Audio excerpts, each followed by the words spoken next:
The National Federation of the Blind of Idaho welcomes you to our series of Meet the Blind videos. Two Perspectives on Color, introduced by Ramona Walhoff. Abby is a 9-year-old who wrote a poem about how she learns and thinks about color.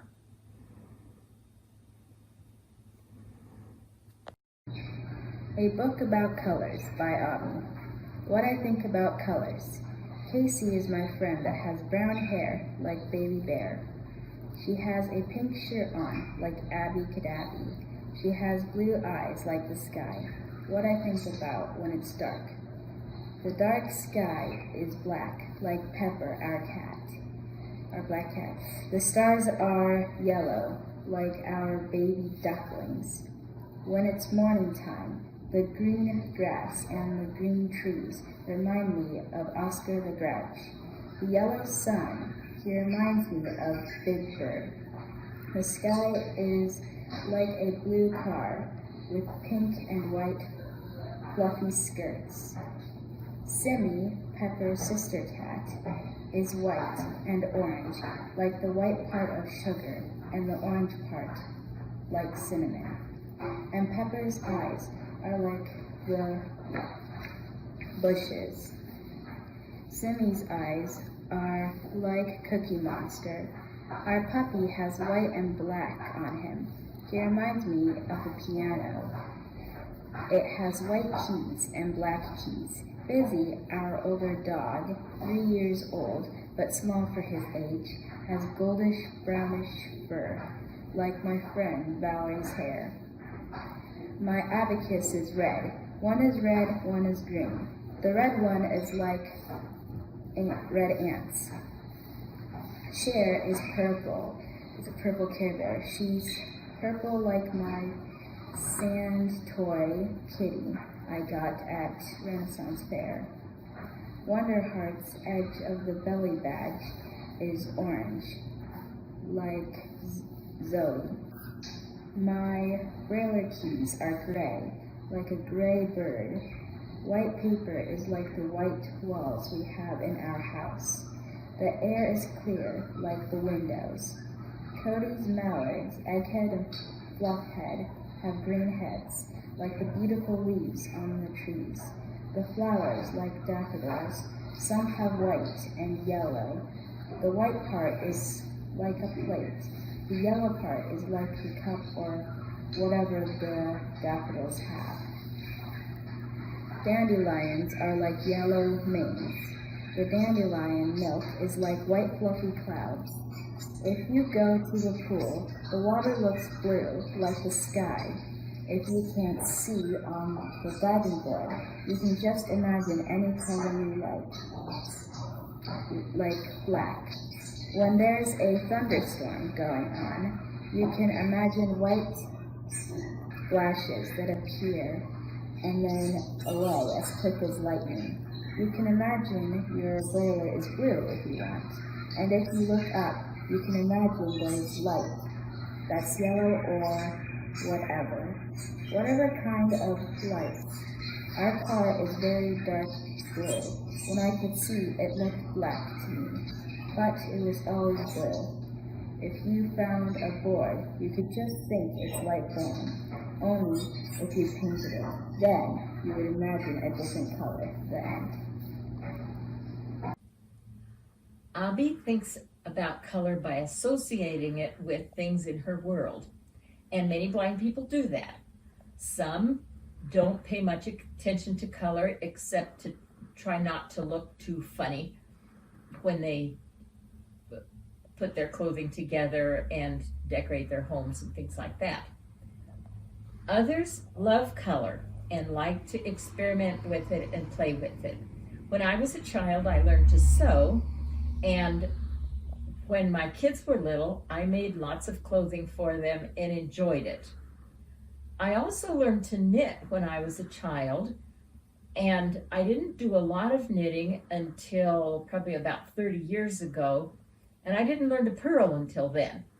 But since that time, I've had a lot of fun knitting.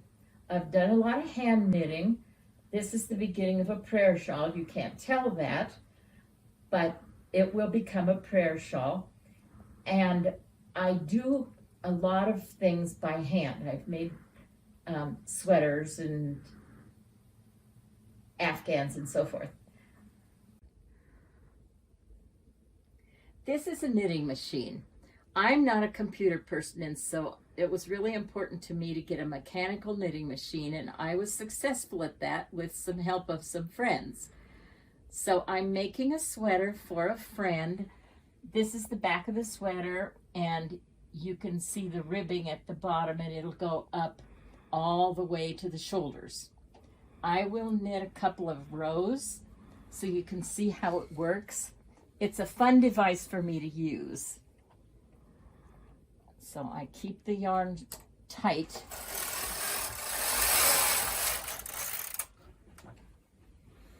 If I don't keep the yarn tight enough, I get loops at the edges, and I can fix that on a sweater, but I prefer the edges are nice.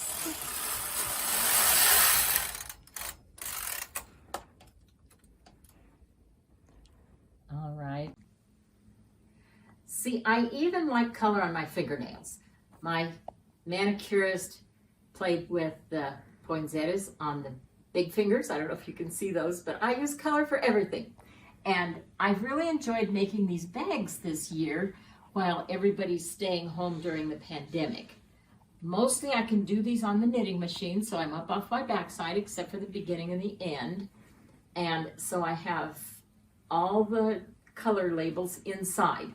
This one says cranberry and ivy, and people seem to think it's pretty. That's the name of it. That's not all the colors that are in it. And then I've got all kinds of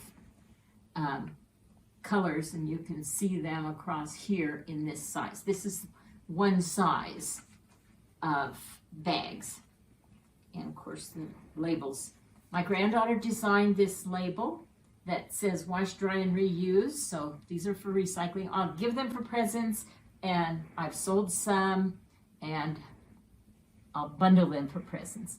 Then this is a fun size to make because it's long and narrow. I can make lots of stripes in it, and mostly it's to give bottles of wine. So you can see this is black with red and green. I wasn't sure black was a good Christmas color, but people assured me that with the right colors, it is. So then I have a lot of this size. It's a popular size, but some are not Christmas colors. Here's one that is pastel variegated, and so I may give it for Christmas, but it certainly can be used in the spring and other times.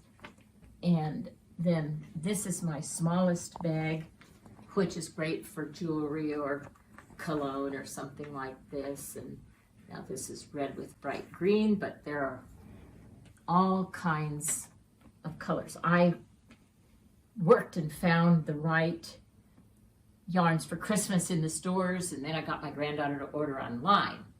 I have some large bags.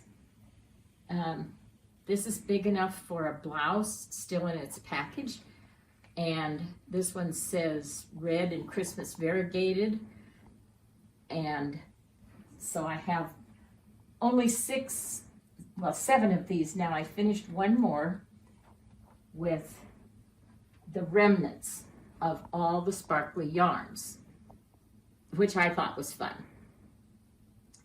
So you can see I use color in many different ways, and I enjoy playing with it or working with it or whatever.